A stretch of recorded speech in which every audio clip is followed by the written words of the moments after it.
మాకు జరిగిన వెంటనే అక్కడ ఉన్నటువంటి స్టూడెంట్స్ నా దృష్టికి తీసుకొని వచ్చారు. నేను ఇమ్మీడియట్ గా ఎస్పీ గారికి చెప్పాను, ఏఎస్పీ గారికి చెప్పాను, అదే మాదిరి కలెక్టర్ గారికి చెప్పాము. ఒక అదృష్టం ఏంటంటే ఒక రకంగా ఎస్పీ గారు, జిల్లా కలెక్టర్ గారు మామూలుగా రియాక్ట్ గల యుద్ధ ప్రాతిపదికన వాళ్ళు ఇమ్మీడియట్ గా రెస్పాండ్ అయ్యి దళాలన్నింటినీ కూడా పంపించి వీళ్ళు అక్కడికి చేరుకొని వాళ్ళ ప్రయత్నాలన్నీ చేసే సమయంలోనే వీళ్ళని మొత్తం ఐడెంటిఫై చేసి ఏఎస్పీ రవి మనోహరాచారి గారి ఆధ్వర్యంలో దళాలన్నింటి కూడా పంపించి వాళ్ళని పట్టుకొని మాకు ఇమ్మీడియట్ గా ఇన్ఫార్మ్ చేశారు. నేను ప్రత్యేకంగా అభినందనలు తెలియజేస్తున్నాను, ధన్యవాదాలు తెలియజేస్తున్నాను. ముఖ్యంగా జిల్లా కలెక్టర్ వెంకటేశ్వర గారికి, అదే మాదిరి జిల్లా ఎస్పీ సుబ్బరాయుడు గారికి. సుబ్బరాయుడు గారు ఊర్లో లేకపోయినప్పటికీ ఇది మొత్తం కోఆర్డినేట్ చేస్తూ ఎప్పటికప్పుడు చేస్తూ వీళ్ళందరినీ పట్టుకొచ్చి వీళ్ళందరినీ అరెస్ట్ చేసే కార్యక్రమం చాలా వేగంగా గంటల వ్యవధిలో ఈ కిడ్నాప్ ను ఛేదించి ప్రాంప్ట్ గా వ్యవహరించినటువంటి జిల్లా అధికార యంత్రాంగానికి మేము ముందుగా ధన్యవాదాలు తెలియజేస్తున్నాం. ఇది ఒక ఎత్తు అయితే, ఈ రోజు మోహన్ బాబు వ్యవహార శైలి ఈ రోజు కొత్తది కాదు. ఈ బౌన్సర్లు అనేవాళ్ళు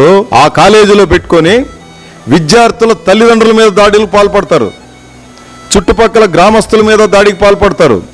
ఎవడైనా ఏదన్నా ప్రశ్నిస్తే రెచ్చిపోయి దాడులు చేస్తారు, బూతులు మాట్లాడతారు. ఎవడిచ్చే ఒక ప్రత్యేకమైనటువంటి రాజ్యాంగం ఏమన్నా మోహన్ బాబు యూనివర్సిటీలు ఏర్పాటు చేసుకుని ఉన్నారా?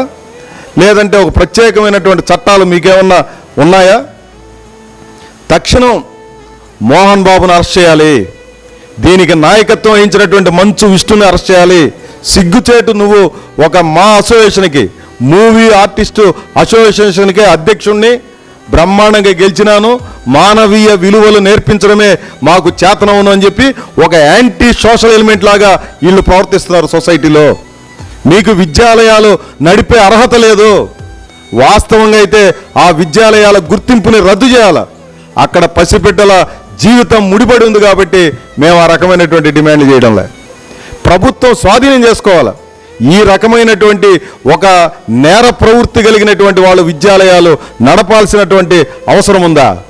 ఇట్లాంటి నేరపూరితమైనటువంటి లక్షణాలు ఉన్నటువంటి మోహన్ బాబు నీకు అర్హత ఉందా ఇది నడపడానికి, మంచి మాటలు చెప్పడానికి, విలువల గురించి మాట్లాడడానికి నీకేం అర్హత ఉందని చెప్పి ఈ సందర్భంగా మేము ప్రశ్నిస్తూ ఉన్నాం. ఇది ఏమాత్రం క్షంతవ్యం కాదు. ప్రభుత్వం కూడా ప్రాంప్ట్గా రియాక్ట్ కావాలి, సమగ్రమైనటువంటి విచారణ జరిపించాలి.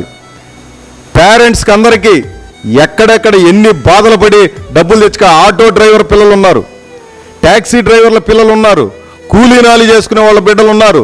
ఏదో మోహన్ బాబు యూనివర్సిటీలో చదువుకుంటే రేపొద్దున ప్లేస్మెంట్ బాగుంటుందని చెప్పి భావించి నీ దగ్గర చదువులు నేర్పించడం కోసం బాధలు పడి చేస్తుంటే నువ్వు ప్రవర్తిస్తున్నది